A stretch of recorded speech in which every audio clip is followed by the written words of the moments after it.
Hello and welcome to the Microsoft 365 Business Boost podcast or show. You know what I mean? However you want to categorize it. You know what I mean?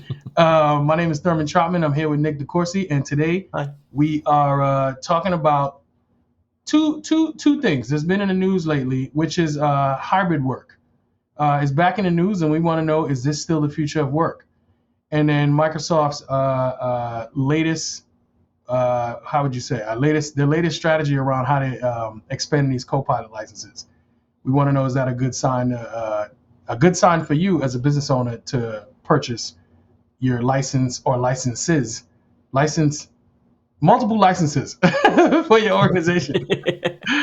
All right, let's get into it. So hybrid work is back in the news. Yep. Uh, as it was, over the last few years. So now that it's back in the news, I want to know, what are your thoughts? Do you still think that hybrid work is the future of work? Yeah, I think this is the question is, did it ever leave the news? And I think it did kind of. It went out of the. It certainly wasn't the front page every day like it had been for a little while. But I think there are two things that are coming out of this. There's a lot of ongoing confusion that I think we still feel in a lot of organizations that embedded itself during the pandemic when everyone had to change around very quickly. And now we see situations where things are going wrong, and there's these real kind of knee-jerk reactions to it. And we're seeing on one side reporting in the New York Times around this kind of just creating a funk around people, I think is the way that you could describe it. Okay. People are kind of in a bit of a malaise around their work lives. And at the same time, we seem to constantly be seeing news stories about CEOs who have decided people must come back to work and they must be in the office. The most recent one was, if you work at Dell and you want to be remote, not hybrid, but remote, you won't be eligible for promotion. Doesn't matter how good you do in your job, you won't be eligible for promotion. If you want a promotion, you have to start coming to the office. And so to describe these as anything but kind of knee jerks, I think would be difficult. But I think the thing is, we're in a very different position than we were 4 years ago when all this started. Mm-hmm. We've moved on both in terms of our understanding of how these kinds of issues play out, but also in our understanding of the technology that supports these kinds of work modalities. There were organizations that were doing this successfully prior to the pandemic, Absolutely. but I think we can all see that for a lot of organizations, this is fairly new still. We've been working in pretty much the same way with the same work week and the same kind of idea as to how work works for nearly 100 years. And it's only in the last 5 that that's really started to be shaken up. But I come back to a number of things. And the first one is, particularly if you're a small business, the reach that hybrid and remote gives you into the workforce is amazing. The idea that you can suddenly compete with the best talent, not just down the street from where your business is located, but maybe across your state, across your country, maybe even internationally, is a very different situation. And that really is the reason that we can think about that and do that is because of the technology that we have access to. But I Yeah. also think that the way that people think about work is changing. And if we look at the generation that is leaving college now and joining the workforce, there's a very different perspective around where work should be in people's lives than perhaps has been the case in the past. And for that reason, I think this is going to continue to be a conversation, as we're not just clashing about where people work. I think we're clashing about old ideas and new ideas about where work should sit in people's lives and what being a productive member of society, for lack of a better term, really actually means. What do you Yeah. think about it, Thurman? So I'm a tech guy, obviously, but I always say, while I love tech, I love people more. And I think this hybrid situation is very centered on people. And so let's talk about this generation that you're talking about coming out of college. Every time we think about those group of folks or younger folks, we have to think about technology, because the big difference between them and other generations is that from the time they were born, technology was in their life. You know what I'm saying? It's just been here. That's the world that we live in. But again, I want to talk about them as people. While technology may be changing, people and who they are and how they operate is not changing. There's still mental health, there's still physical health, there's still problems happening in people's families, there's still money disparities, there's still divides among hot button topics.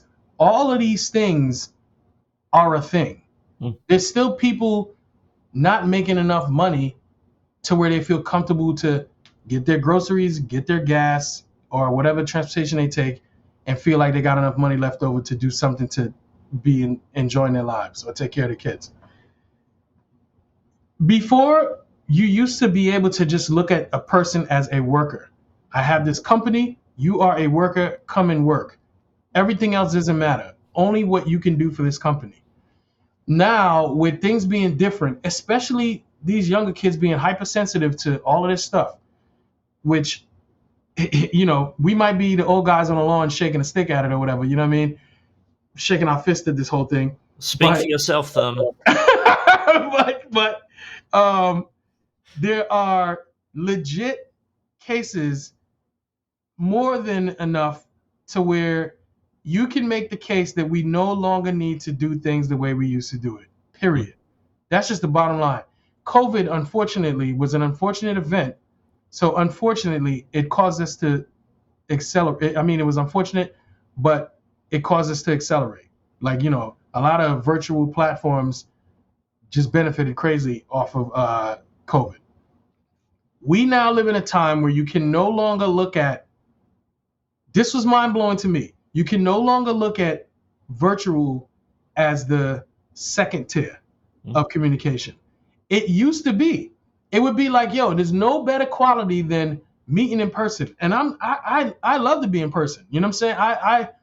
I would love if we were doing this show in the same studio, hanging out, understanding body language, all of this other stuff. Like, that is important to me. However, without the technology, the reliable technology, we would not be able to do this show. And the same thing with what you were talking about with these companies hiring people. You have a qualified, very good candidate in California who you would have probably not taken seriously before the pandemic accelerated everything. But now you're like, well, man, they check all these boxes and they just so happen to be in San Diego. It's fine. We can rely on the technology to get us where we need to be. I think this hybrid situation needs to be a people first, as most things, people first thing, technology second. I always say the technology will support. Don't worry about it. Your technology is going to take care of it. It will. But can you consider, I don't have enough money to pay for gas. Groceries are too high. I have a sick grandmother. I have a house full of people. So it's hard for me to work from home. I do need to come into the office, or I might need to work at a library. Or what's your strategy behind, I don't remember if I talked about it on this show, but the woman who got fired from BP because her husband was listening to her, essentially her Teams calls, and found out about BP investing in something. So he took some insider information, went and invested in the thing, and made $1.2 million. Did you hear about this? Yeah, I heard. I didn't know that the company's involved, but I heard that story. Yeah. Yeah. So, and then I think he's going to jail. The wife divorced him. It's a whole thing. That happened because there was no security in place or enforced to say that when you're at home taking these meetings, nobody else should be around and being able to hear you. But also, there are some people who can't do that. They're going to be on top of their family members inside of their small area, and they're going to be hearing things. So they have to use a headphone or whatever. But like, there's a bunch of things to consider to the point where now we're very far along enough to where you should have a hybrid strategy. It should no longer be the way it used to be. Period. And how people ain't getting promoted because they're not coming to the office, that's crazy. That's wild. Yeah, I think you're completely right. I think one of the interesting things is that when we think of access to work, this has been, and when we talked about it early in the pandemic, I know there was a lot of stuff that went out about thinking about work from home and how it was becoming an enabler for people who perhaps found it difficult to access the workforce, being able to.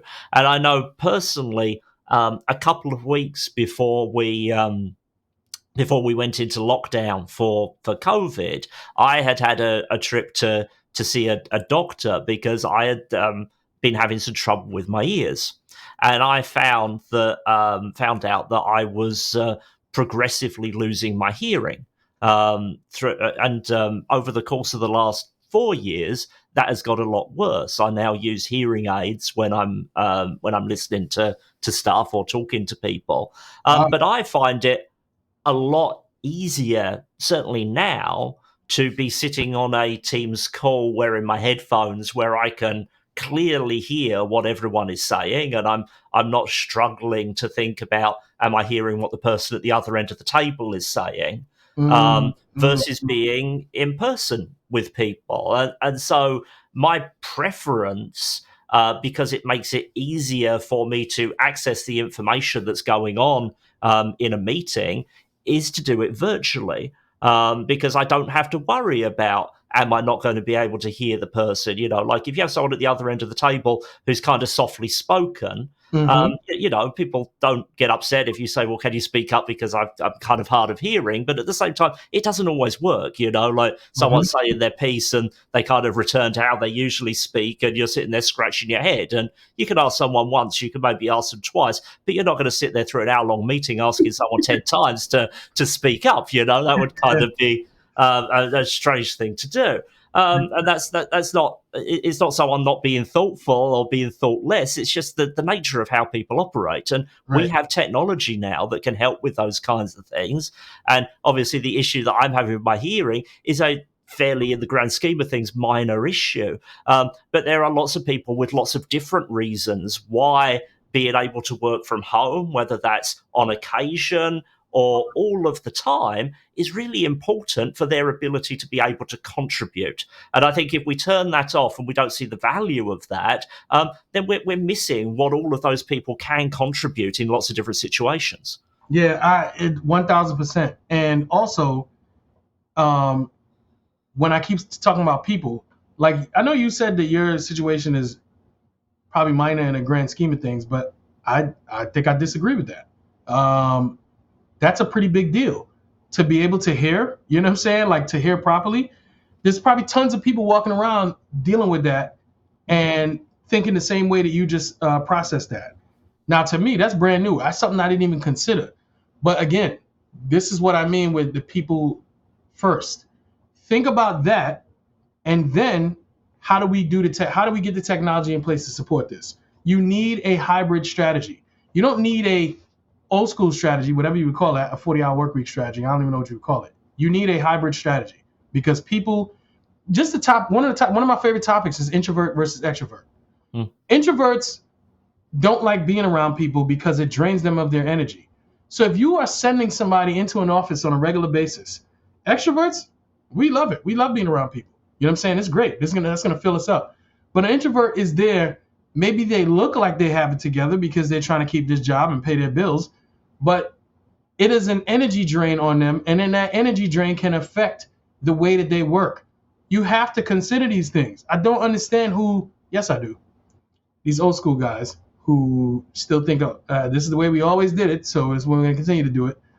They think the old school way.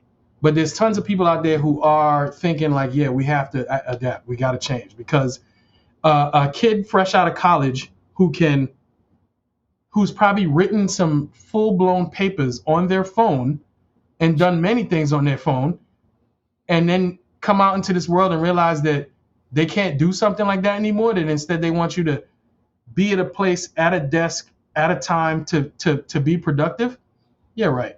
We have to change. There has to be a hybrid strategy, period. Yeah, I think you're entirely right. And, I think some of this, Thurman, is probably people identifying the right problems, but finding the wrong solutions. We've talked a lot on the podcast about, like you hire someone and you say, do you know how to use Excel? But do you ever test them on do they know how to use Excel? Have these businesses really thought about, are you using Teams in the right way? Have you set up teams in a way that people have you developed a common understanding of how Yes. you work asynchronously, or you work away from the people that you're working with? Yes. And it's important to think about that. Like, being remote but all working at the same time is very different than being asynchronous. And those two things may require two different sets of solutions. Yes. But are you actually teaching people? Are you looking at Teams adoption and thinking about, have we adopted Teams properly? Have we continued to train people on how to use these things in the same way that you might, if you're doing an in-person meeting, coach someone on how they're interacting with people in that meeting? You need to think a little bit when it's remote about, okay, there's still that interpersonal dynamic, but also coach people on how they're using the technology. Did they use PowerPoint in an appropriate way? Did they share their screen at the right time? Are they sharing their documents in a way that enables people to collaborate with them, or just causing more confusion about where does this document live at the end of the day? All of these things are important. And if we think about Microsoft 365, we have a huge set of tools there, but just taking a toolbox and throwing it at everyone you employ without any context as to what those tools are or how they get used on the job is stupid. No one would do that. If you're running a construction company, that isn't how you'd work. You wouldn't just hire a plumber and say, here's your truck, and give them a set of tools. You would check that they know how to use them. You would check that they have experience with that particular model. You would check all those things. So the same is true. If you're running a business, you need to be thinking about, this isn't working. Is this an issue with the tools? Is this an issue with the knowledge of our team in how they use the tools? And I would say that where they're physically sitting when they're doing their job should be on the list to consider after you've considered those other things. Absolutely.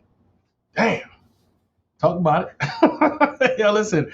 So, Nick, Microsoft has once again expanded the Copilot licenses very recently here.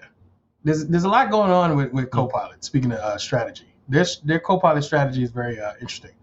So this is the Microsoft 365 Boost show, Business Boost show. So let's talk about this in this context. Is this a good sign for businesses to buy? Yay or nay? What say you? Well, I would say, with all of these things, I mean, it depends. It depends on where you're at with what you've got within your business already. But going back to our last topic, just in connection to this one, one of the key things that you can do if you're thinking about productivity losses or productivity questions that you're wanting to address is look at the value that AI can bring to your business. And whether that's Copilot or that's ChatGPT for Teams or Enterprise or something else, just look at those tools that are out there, because these are very cheap gains. I know $30 a month for Copilot looks expensive, but we've talked about it before. In the grand scheme of things, it's a very cheap gain. It doesn't take very much time that you have to gain out of someone using it to make back your $30 investment.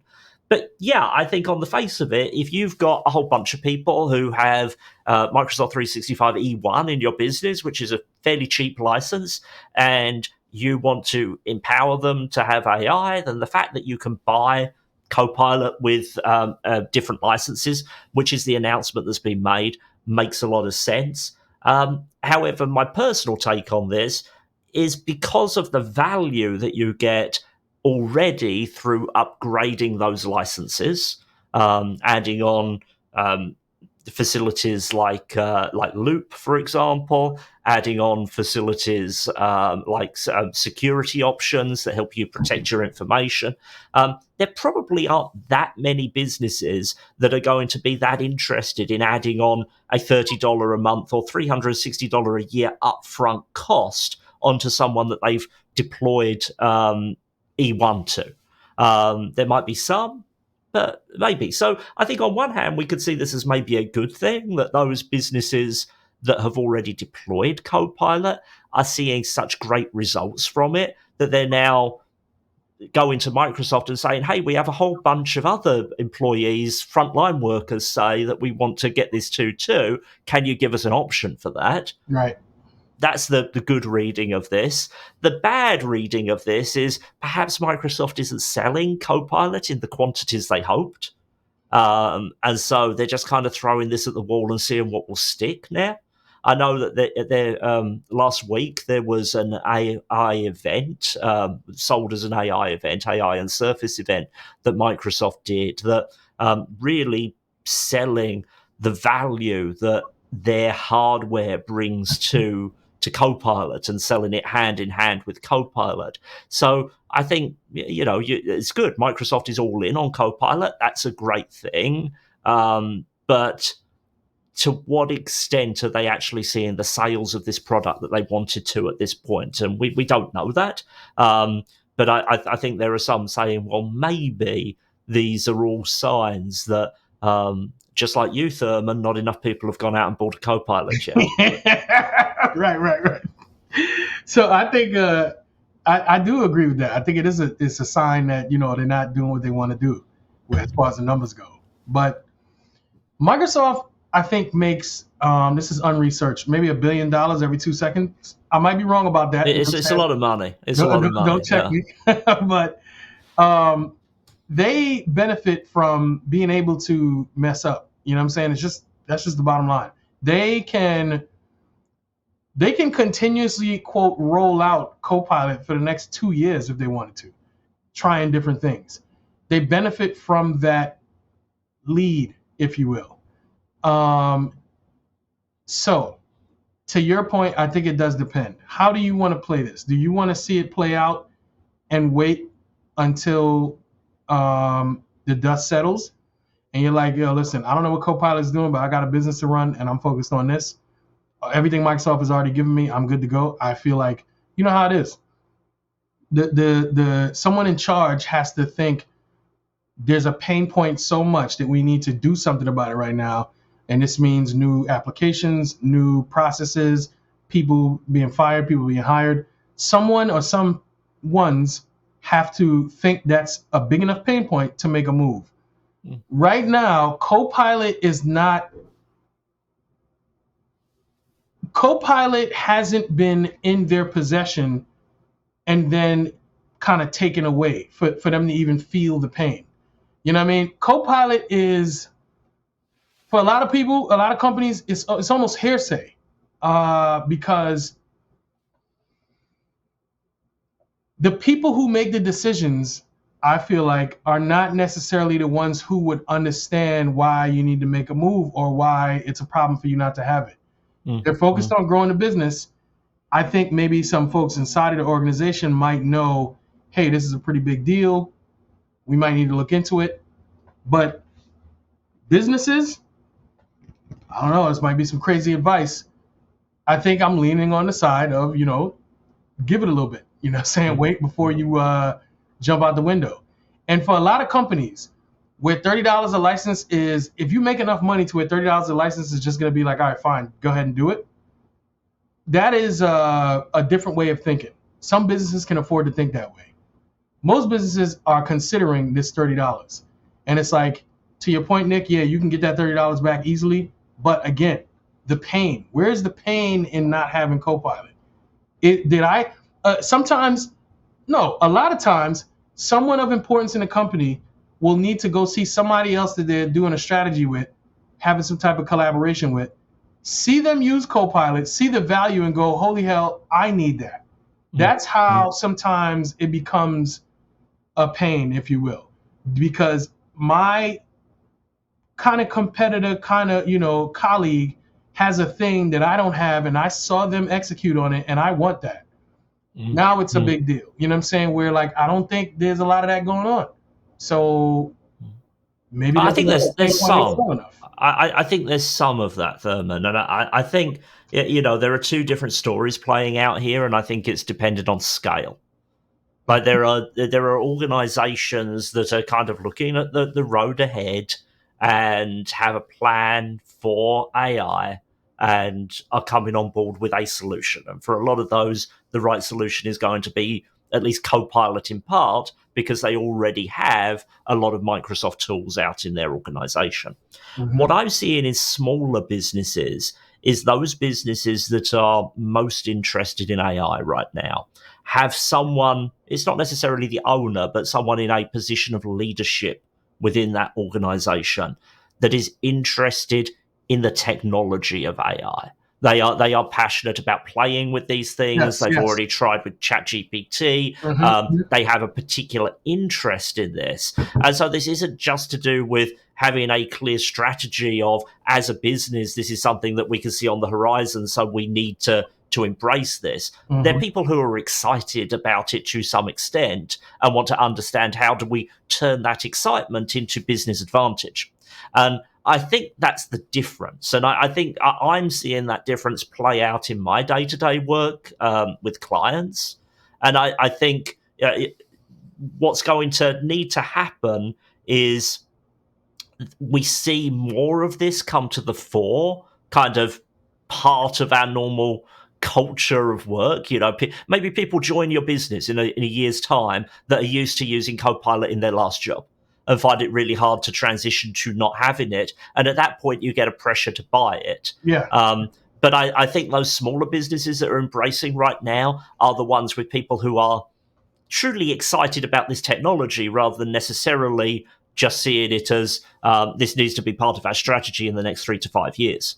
Yeah, I'm with you. While I'm not having a bunch of clients, I definitely have a bunch of colleagues, and I'm close to the industry, and I see what's going on there, and I'm like, I understand the interest, I understand the need, but I think you and people like you who consult with multiple companies see it differently because of that. So having colleagues and industry partners and all that doesn't necessarily translate to seeing businesses and how they're spending money on what. So I yield to what you're seeing, and I get it, but I'm like, I have my Therman thoughts on it. There's that, but Nick, well, that's what people come here to see. Exactly. So there you go. or half of it. Nick, this is good stuff, as usual. Before we get out of here, though, tell people where they can find you and maybe what you got working on right now. What you working on? Yeah, sure. So what I'll talk about again is we've been talking about AI a little bit in this episode. Head over to my website. There's a link below. There's a free course there right now. It's free for the time being on starting that AI adoption journey. So if you're not sure about why to be excited about this, if you're not sure how it's going to impact your business, if you're a leader in a small or medium-sized business, head over there. There's about an hour of videos to learn everything that you need to know right now about how AI might impact you. Gotcha. All right, good deal. And as far as I go, find me on LinkedIn. I am there every single day. If you reach out to me, I will respond at least within 24 hours. And I always have a SharePoint workshop going on. So if you want to have more details on that, just when you come check me on LinkedIn, highly likely the link in my profile and my bio will lead you to the next upcoming event. So looking forward to seeing you there. Nick, it's been good. I'll talk to you. See you, Therman.